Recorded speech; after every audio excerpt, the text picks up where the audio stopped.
Hello everyone, good morning. I am Kiranjit Kaur, your course instructor for this particular module, Organizational Behavior and Human Resource Management. Today we are continuing with our third sub-module, which is Human Resource Planning, Interview, and Recruitment. Let's get started. I hope that you all have watched my previous videos.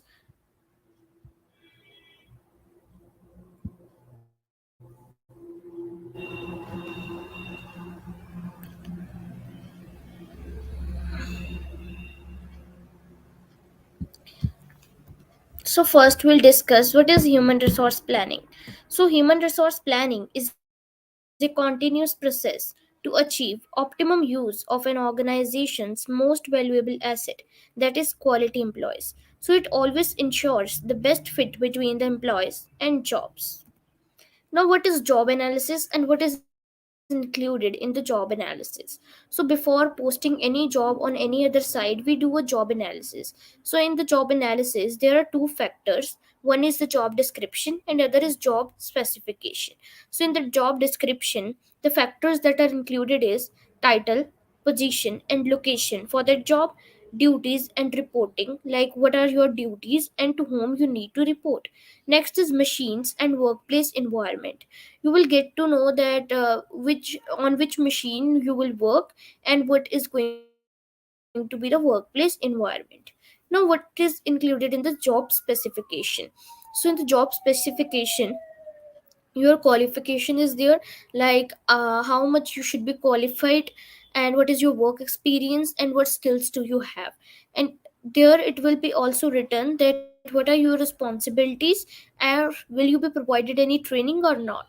And then they will emphasize on your personal and emotional characteristics. How we collect the job data? For posting any job or to write any job, we need a job data.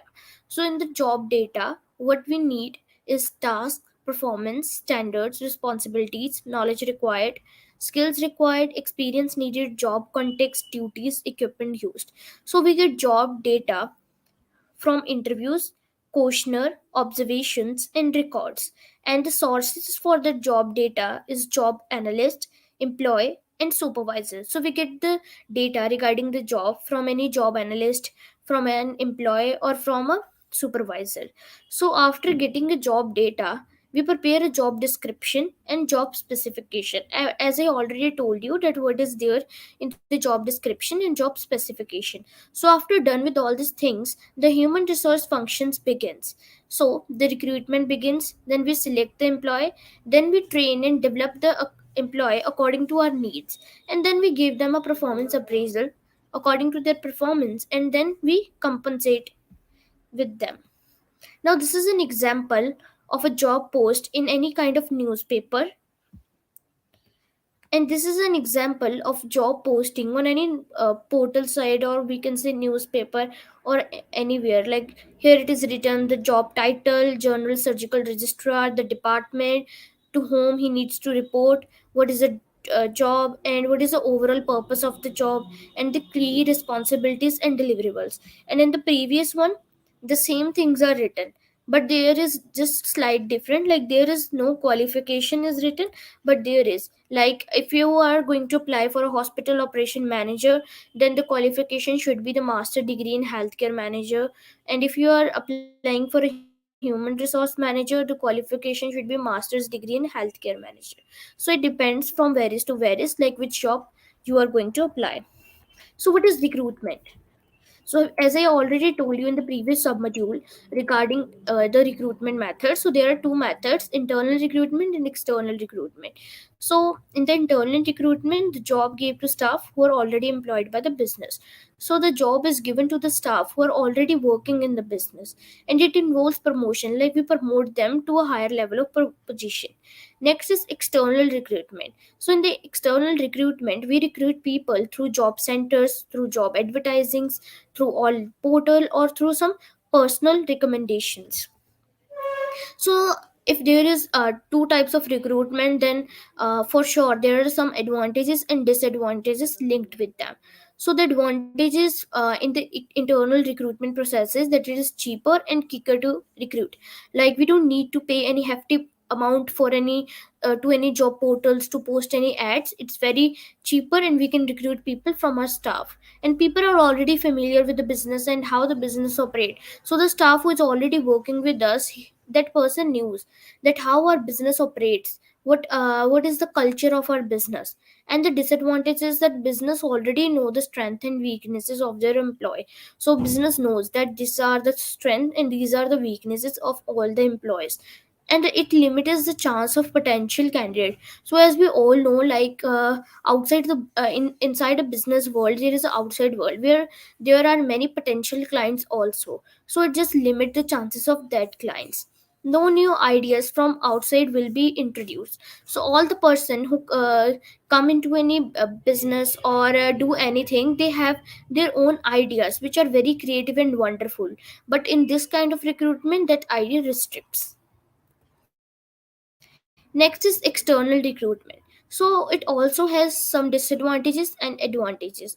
So advantages there are that outside people bring new ideas, as I already told you, that the people who will come from an outside world, they will bring the new ideas into the business, and it can take the business into a next level. A larger pool of workers where you can find the best suitable candidate. So if we are having a larger pool of workers, we get the workers who have different qualification, and we can hire the best fit for our position. People have a wider range of experience. So there will be people who have 1 year experience, who will have 10-year experience, and there will be also people who have 5-year experience, who will be 30-year experience. So we can hire the people according to our wish. So the disadvantages are that it is a longer process, that it takes a longer time, because we need to do a lot of things. We need to like view their resumes, we need to screen the resumes, we need to schedule interview them. Then the recruitment, orientation, selection process come into the hand, and it is expensive because we need to pay some money to the job portals, and we also need to pay money to post the jobs in any newspaper. So next is the recruitment process. So we have divided the recruitment process in three stages. So the first stage is define requirements. So in the defined requirements, we define the job description and job specification. Second is attract potential employees. So how can we attract the potential employees? By advertising the job more and more, so that we can get the best fit for a job role. Next is stage 3, select right people. So how can we select the right people? So we have screened the resumes, we have selected like almost 50 people from 100 the resumes we have come. Now we need to hire the people who are best fit for our profile. So we can hire them through a job interview or by some ability tests. Now, what is interview? So, interview is a crucial part of recruitment. The employers meet the candidate face to face, and they got to know that whether the person is fit for the job or whether the person is matched for the business. It is also important for the candidate, and we and also the candidate obtain information about each other. So the employer and the employee. So how interview is benefited for the employer and the employee. So for the employee, the employer, there are some benefits that are written which are benefited for the employer. First is that the information that cannot be obtained on paper from a CV or application form. So we cannot obtain all the information about a person from a CV or an application form. Conversational ability, often known as people skill. So when we are interviewing a person, we got to know about their people skills, like how they are good in conversing with other people or building people skills. Now, natural enthusiasm or manner of applicant. So we also got to know that how much the candidate is enthusiastic for this particular job role, and what is the manner of the candidate. Next is see how applicant reacts under pressure. So in the interview, we can give them a particular situation and ask them that how will you react in this particular situation. So we get to know that how we'll react if we give them any kind of pressure.